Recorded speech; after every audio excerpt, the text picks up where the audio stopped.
The enemy cannot stop us. The enemy cannot stop us as many times as he tried. Nope. He has no power over this, baby, Nope. because we already prayed about it. Two or more are gathered. Here we are. Whoop, whoop. And we both in agreement, so it is so. Exactly. God said if we in agreement, it is so. You're right. Oh my God. So, Melissa, I just want to say thank you for joining me on Set the Stage Coach podcast with you. You're if welcome. I had an applause button, I would like. I'm so happy. I'm so happy you're doing it. I'm so proud of you. I mean, Thank you you. know, yeah, it's all good. Thank you. And I appreciate you. First of all, you glowing. Oh, thank That's you. You got the Thank red you. lipstick matching what I got going on. The blush, I'm loving it. And I really feel like this conversation is about to really, really, really be impactful. And I'm just so grateful to God that we can do this. And let me just start off with saying this. You've been an amazing mentor of mine. Right? Oh, thank you. Thank All you. 50 Thank days, you. right? And I'm Well, just so happy to have you again. I know I may say this 1,000 times, but you have always been an inspiration to me, Melissa. You know, thank and especially during the days when I was really inspired with half fashion hair, things like that, honey. I was like, man, Melissa up there, she doing her thing up there. I was just really impacted by that. thank But you. I'm gonna just go straight in. Like, can you tell us about your journey and what led you to be who you are today? Oh my gosh. It feels like such a large question. Where can I start? Where should I start? I mean, oh my God. Start whatever God put on your heart to start. If you want to just talk about just something simple out of that little piece of that question, that's fine. All right, I already got something. Right when you said what God put on your heart, it's like it came to me. So yeah. I think for me, you know, I always joke that I came out of the womb cutting my own umbilical cord at a 45-degree angle because I always loved doing hair. I always wanted to do it, and you know, when you know what you're passionate about, but don't realize as a little person, you know, that's going to be your entire career, and that's how God's going to use you to make a difference.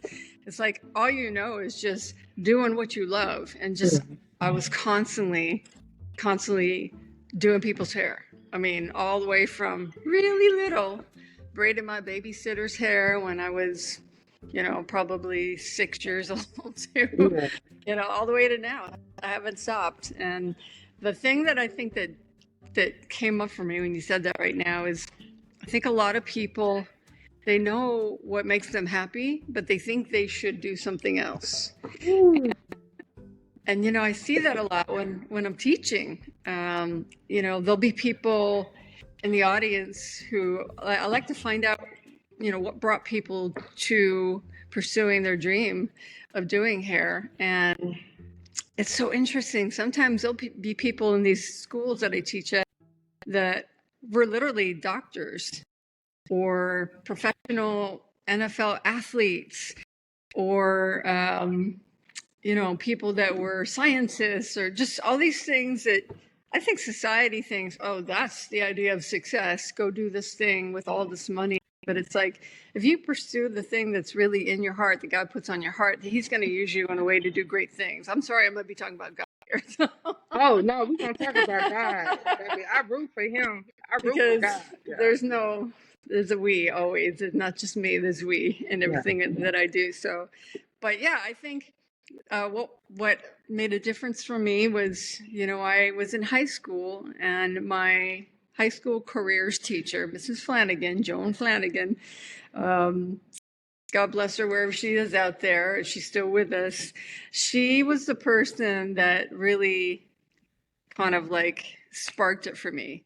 So we had this class called Careers in high school, and, you know, they would help you figure out what do you want to pursue, because you're taking it as a junior in high school, you're going into your senior year, you're going to be looking at colleges or where, you know, whatever it is you're going to do after high school. And this class is meant to help guide you into finding where you want to go after you're out of school.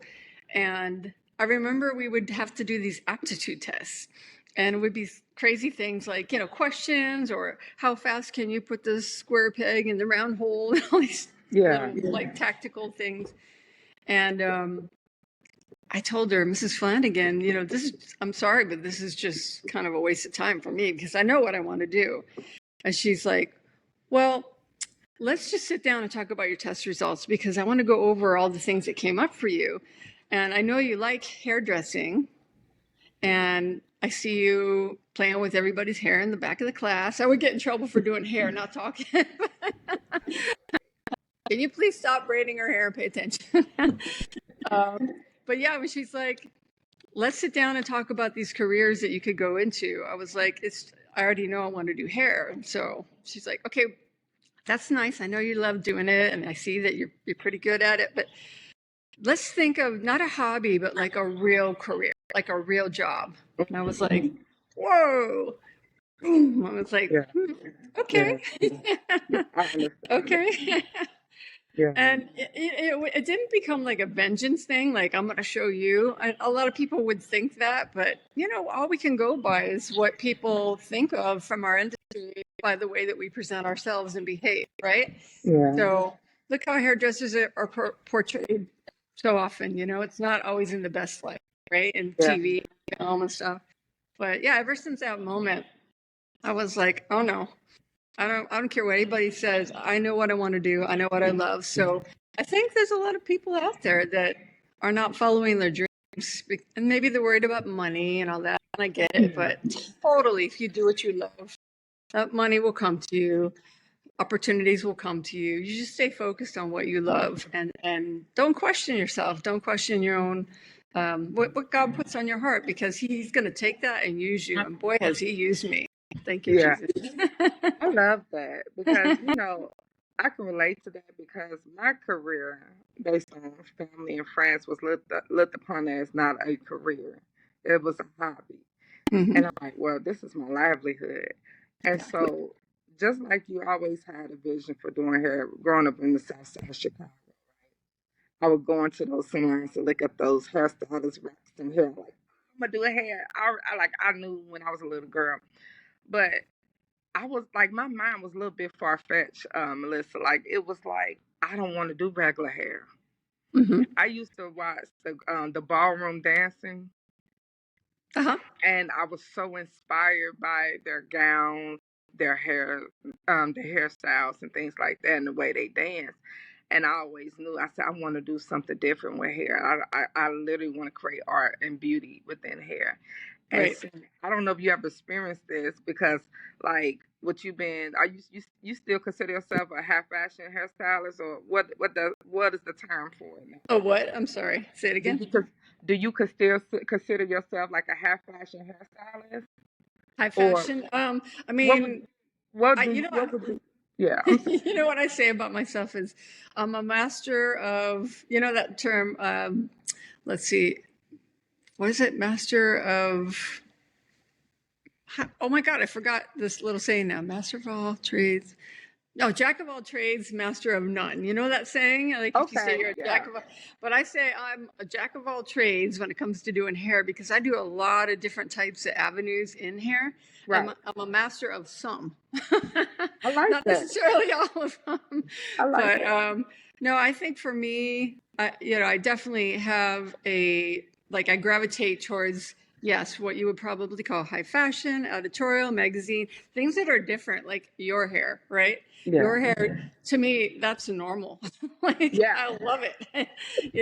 Anything below that is just like meh, vanilla, right? And not that everybody has to have yellow hair, but yeah, I like things that are different. And sometimes that works for me, and sometimes it works against me, because people don't quite get it.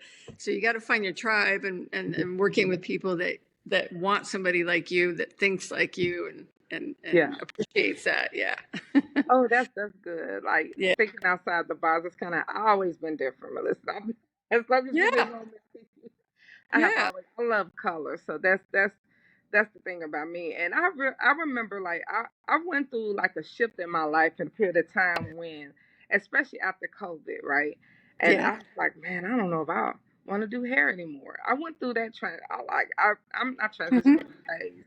that like sitting behind the chair, standing behind the chair became boring to me. I Mm-hmm. felt like I wanted some excitement through hair. I don't Yeah. know. I don't know if you ever went through that phase of like I'm walking away from this. You know what I mean? Because I Yep. did. I've done that, and it's like okay, I slowly gravitate back. But I don't know what that is, and I know a lot of beauty professionals may go through that. What do you know what that is? I know completely what that is. I mean, I'm kind of in and out of that right now, but I mean, how long have you been doing hair? Almost 20. No. I take that back. 16 years. Say it again. 16. 16. Yeah. Mm-hmm. So that just tells me that you've done a lot in 16 years because I think that happens personally when we're not challenged anymore. You know what I mean? I've been doing hair for, well, I mean, I did my first haircut when I was like 11 years old. Yeah. And I haven't stopped, but I got my license in 1984. So whatever that math comes out to be I was there. a baby. Right, right. Were you even born yet? I was born in 82. There you go. I was a baby. Yeah. Yeah. I could have babysat you. No. Anyway. Um, but yeah, no, I think that happens for me when I don't feel challenged because at this point in my career, it's like, oh my God, I have been there and done that to a lot of stuff in our industry. So you either have to, keep exploring and stay open to finding something new that challenges you. But that doesn't mean that you can't kind of take a time out and just Okay. take a break and step back because, like, even God had to rest after 7 days, right? 6 days. That's right. That's And right. we all need to like pull back, retreat, take a breath. For me, it's like I take a trip somewhere by myself. I love to go out to the desert, where I live, just be alone Mm. and just like kind of like let all the dust settle and see kind of like, okay, what matters to me at this point? What really matters to me? And what am I doing that is maybe just, what do you call it? Oh, it's menopause, TMI. You The autopilot, like we okay? do a lot of things on autopilot. And, we have, let's face it, as hairdressers, we create these looks that you can tell hair that was done by Sensoria. You can tell hair that was done by Melissa. Like we have a style that we create, but then we kind of get locked in and then you can almost get yourself bored from doing the same things over and over, right? Yeah. That's why I love Yeah. teaching because it forces me to have to learn new things. So, Oh, that's but yeah, I think that you know that boredom can cause you to rethink, like, do I even want to do this anymore? For me, it's how long I've been in the industry, all the things I've accomplished. For other people, it might be something different. And yeah, I don't even think it's a bad idea to pivot or maybe go off to a side hustle to help fuel the creativity back into what you're still hanging in there for. Maybe some people just need to step away completely. That's fine. Go on to something else. Maybe some people just need to be re-energized. It's all right. very personal. I Yeah. love that. I really needed to hear that because I've been on that journey in my life, Mhm. and I have a good friend. She does. I think she's a part of the union, whatever. We was talking a little bit Uh-huh. about that. Yeah. She's a makeup artist, and I was just telling her while she was on set yesterday. I'm like, man, I'm just trying to find it. You know what I mean? Because Yes. I am Yep. bored with Yep. hair. Well, can I say something? You just made me remember something, and I don't mean to keep hogging the conversation. Oh, that's why you here. Like, hey, But it's valuable because, like what you said, this is why it's so valuable to talk with people because what yeah, you said just triggered something else in me. So it's like, it's so valuable to share. If you're frustrated or going through shit, like yeah. talk to your friends about it, because it just like it opens you up. And what I just remembered is, so I want to share something that I just did this last year. Um, Out of COVID, a lot of things had happened and there was a lot of loss for me. I had to close my salon in San Diego. I had to close my studio in LA when that was happening. I reinvented myself. Mm-hmm.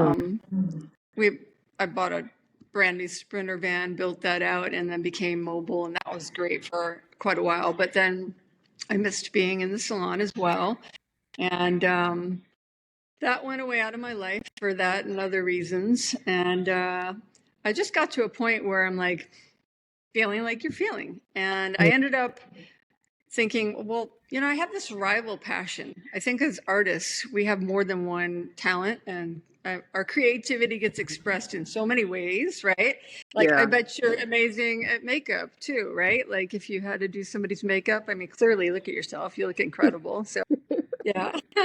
And just the creativity, like on you have your artwork on your skin, and that's like another way we express ourselves, right? I'm wearing like my cool jewelry that I love, and like rocking the earrings, with Frida, So, like, we have to let it out or we get depressed, right?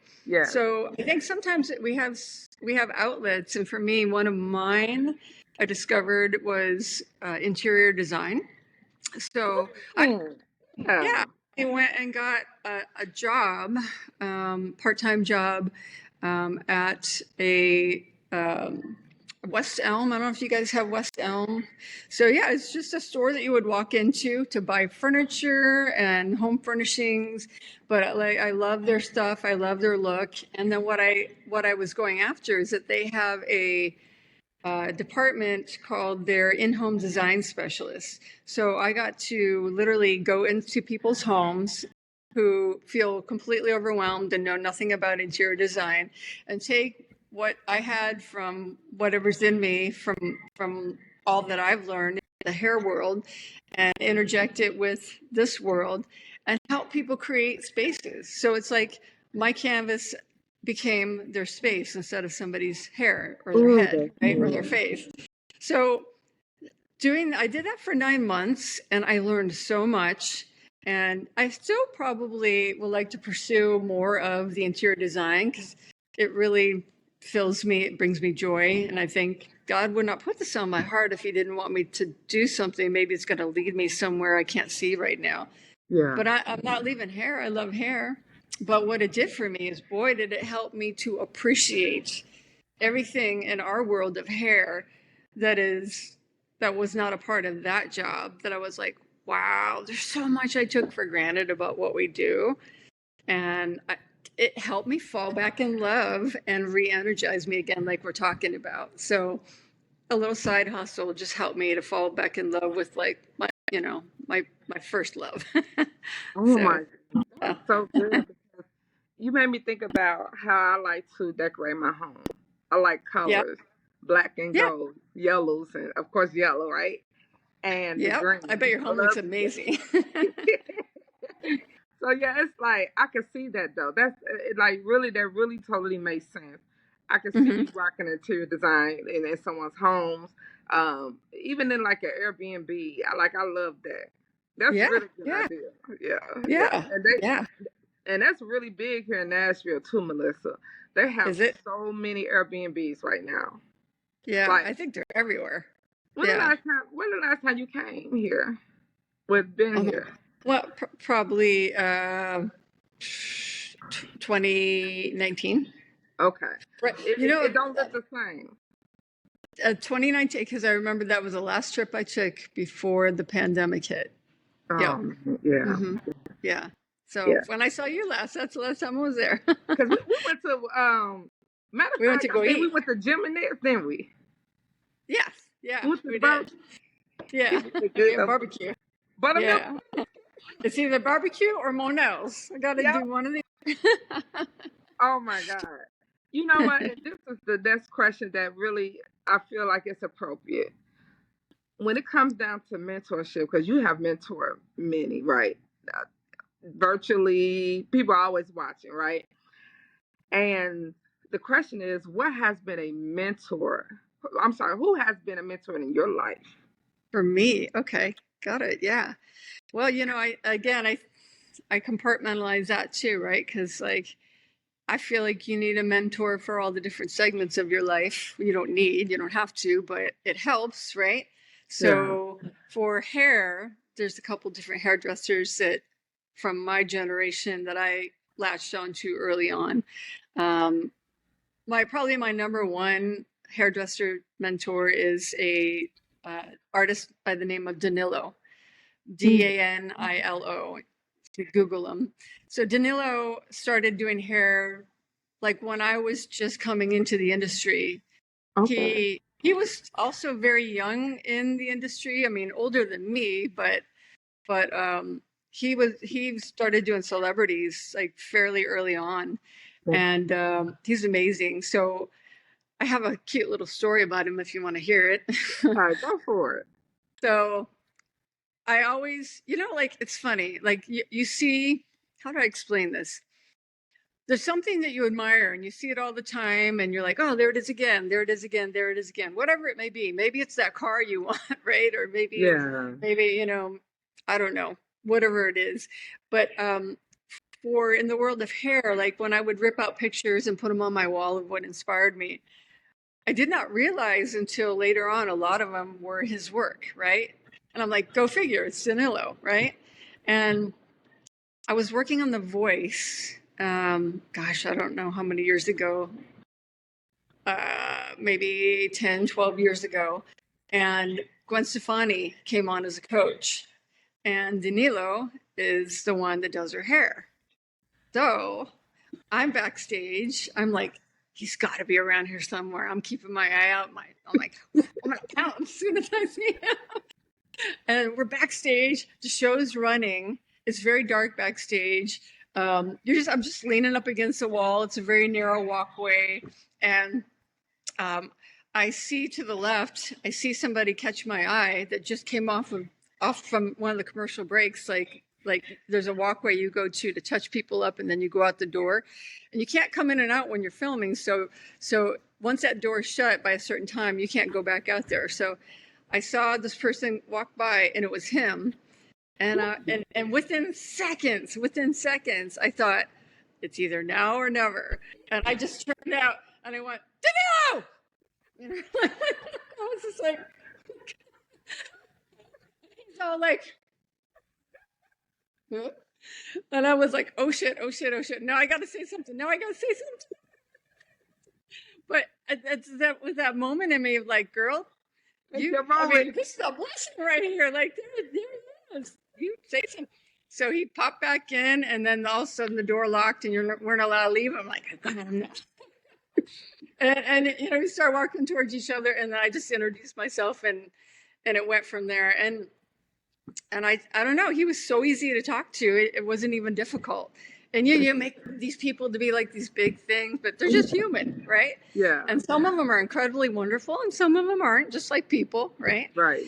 But from that one moment of like, it's now or never, speak up or forever hold your peace, I ended up getting to work with him on one of Gwen Stefani's videos.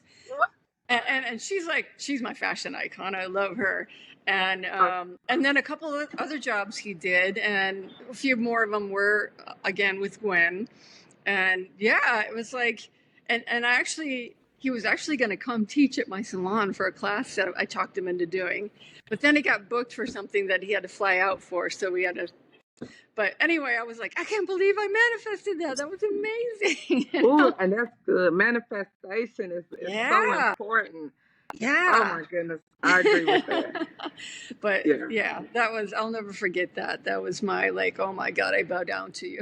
But yeah, he turned out to be an incredible person.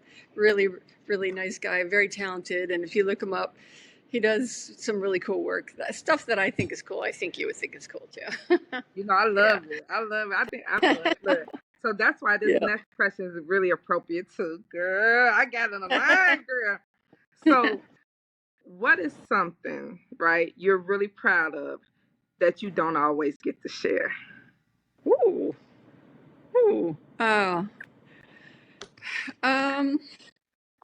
It's funny when you said that. I don't know why my brother came to mind.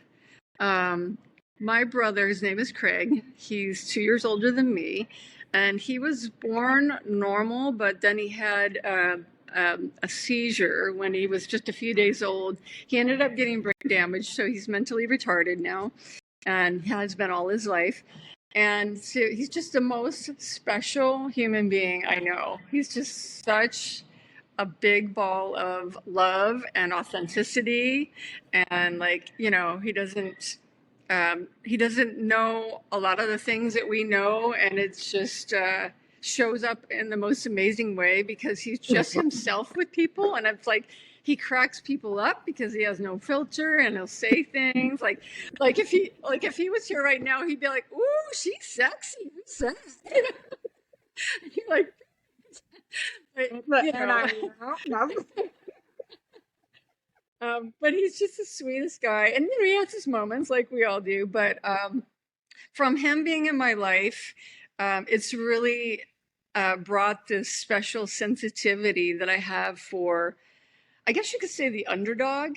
And from that, my life has turned out to be a life of service in more ways than I would have ever imagined, not just through hairdressing, but like I love to and have for quite a while gone out on the streets with myself, with other people, and helped people that are living on the streets, not through, you know, everybody always wants to know, oh, what organization are you guys with? Or it's like, we're just us. We just go out and we help people, feed them, you know, give them things, sit and talk. Oh my God, that's the most important thing, that people that are that have no home, they just want to be seen and heard. And just that compassion that I feel like for that. And then like the other couple of weeks ago, I helped with, there's a group here in Los Angeles that brings together all these young people who have Down syndrome, and it's a dance company kind of thing. And they teach them to dance, and then they have a little dance company, a dance group, and they go out and they do recitals and things. So I've been helping, volunteering, doing their hair for the recital and their photo shoot and stuff like that. And they're just the most incredible people, and I just love them. So I guess it's sort of that sensitivity, that heart for people that have less than, or I shouldn't even say that because it makes it sound like we're right, they're not. It's more just, you know, people. So basically, if you serve underserving communities or just individuals, yes, people that are maybe misunderstood, not seen, heard, things like that. Yeah, I love to advocate for them, help them, be their voice, be with them, sit with them, talk with them, make sure they're seen and heard. Yeah. Try to be God's love for them. God's love. So what is something, what is some advice that you can give to someone who's trying to rediscover who they are, like how I went through that. What is some good advice that you can give to them? Okay, for me, there's one question that I ask myself that trumps everything. And it's just the most important question I've ever learned to ask myself. And that is, what matters? And it's not like, oh, what matters in hairdressing, or what matters at home with your family, or what matters, you know, about, you know, how you look or whatever. It's just what matters, period. So like, what matters to you? And it might be from one of those areas of your life, but it's going to be different for everybody. And that thing that matters to you, once you figure out what that is, you have to realize that that is the invisible carrot at the end of your stick. And you don't even realize it, but every day, every action, every thought, everything you do for anything is all based around making sure that that thing that matters to you is surviving. So like for you, let me just ask you, for instance, what matters to you, like period, in your life, period. What matters to you? What matters to me is my mental health. Your mental health. Okay, great. And my children. Okay. Yeah. So if you had to pick one out of those two, what is it? And don't make yourself wrong for not picking the other one. No. I would believe in picking me first when it comes down to my mental health, because if I'm not together, I can't provide for my children. I agree. So I have to love me first. Right. Great. Perfect example. So you're going to do whatever it takes to make sure that thrives, and that you're always in a great space mentally and emotionally and spiritually. And anything that would threaten that, you're not going to do. Right. So for people to find out what matters to them, it could be that. It could be their kids. It could be their significant other. It could be something simple as a certain amount of money they want to make. It's okay. It's not a shallow thing. It's just, what is that thing that matters to you? Find that out, cut out all the fat and the rest around it, focus on that, and that is what's going to lead you. That is good. Because we spend a lot of time, self-included, doing things that don't matter to us, and we think we're busy, and we're not making a difference for our lives or anybody else's that way, you know? That is so true, because a lot of people are struggling to be fulfilled, not understand their purpose, and people are dying, unfortunately, with that hurt. That's why I wear yellow, because I'm a suicide survivor, and I advocate for suicide.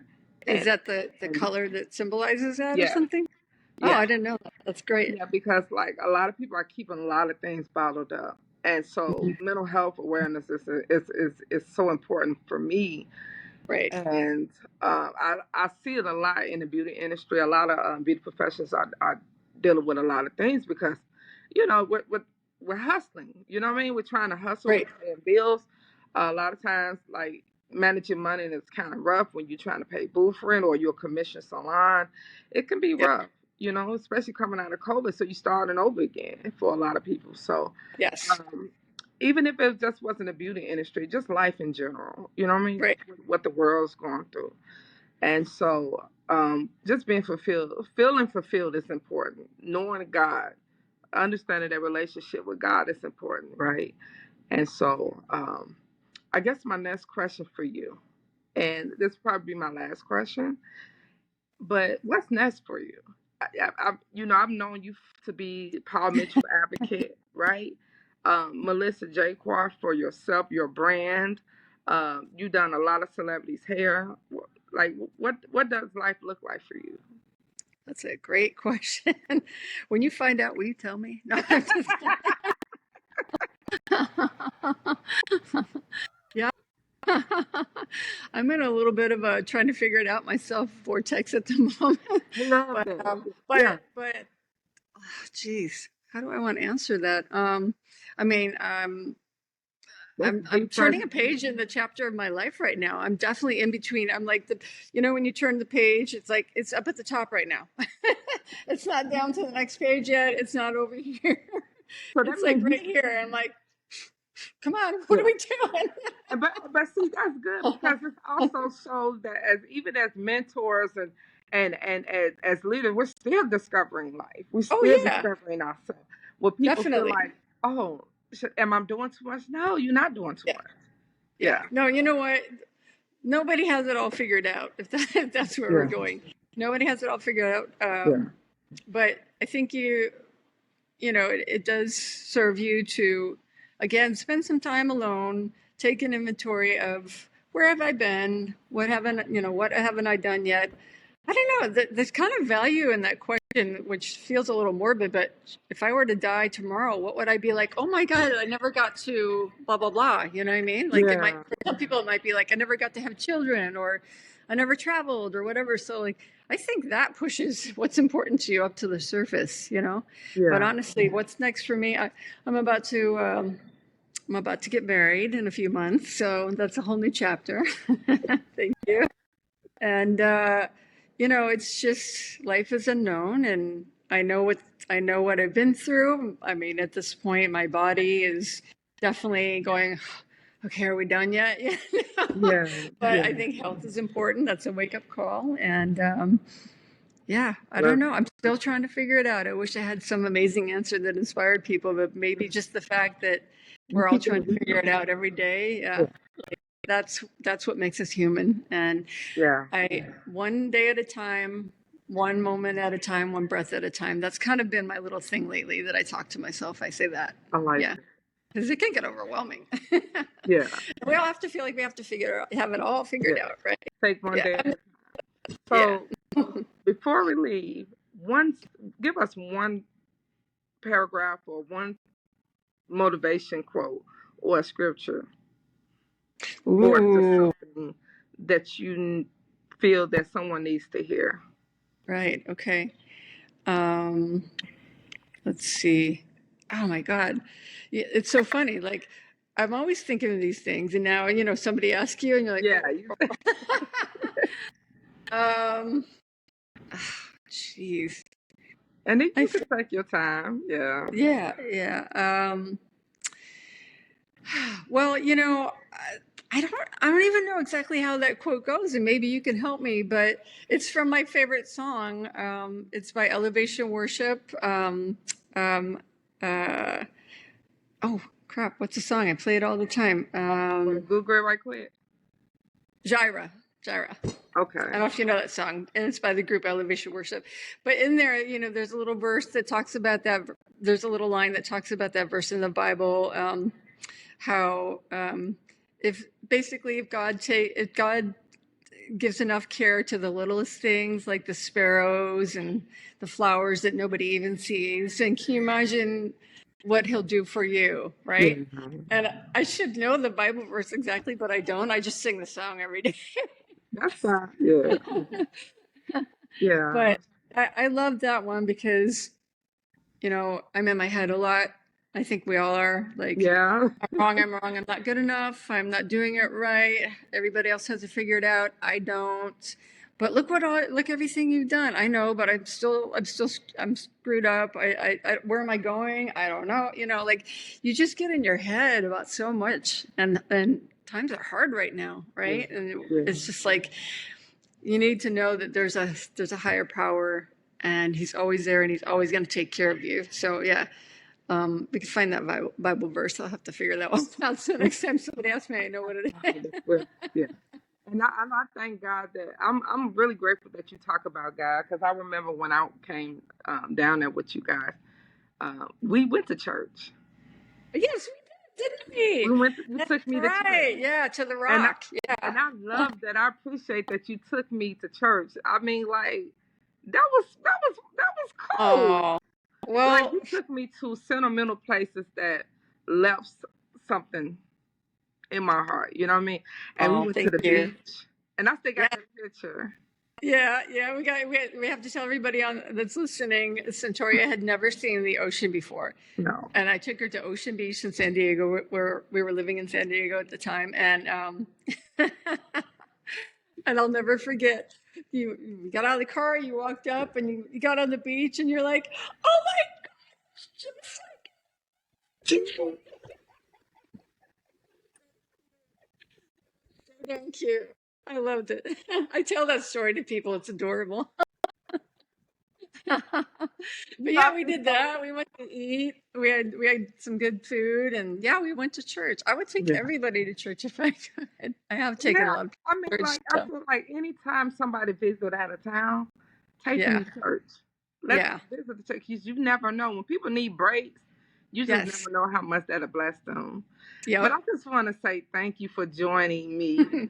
Thank you, coach, because you are an amazing coach and mentor. Oh, thank you, Centauria. I appreciate it. I love helping people, and I just feel like, that's why we're here. We're here to serve, and I just love it. I love helping people. So thank you.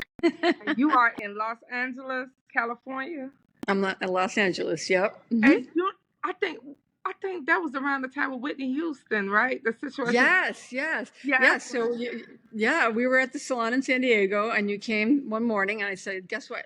We're going to LA. We're going to go do some clients up there." And you had never been to LA yet either, right? No. That was my second. Actually, that was my first time getting on a plane. Oh, people that was sitting there. Was it really? Wow. Yeah. That's amazing. Yeah, we drove our butts up to LA, and then the day before Whitney Houston had died. And we went and we stopped at the hotel there. Yeah, the Beverly Hilton Hotel. And they had that memorial for her. Remember, just there was all those flowers out on the lawn. And we stopped and paid our tributes. And it was emotional. I remember that. Yeah.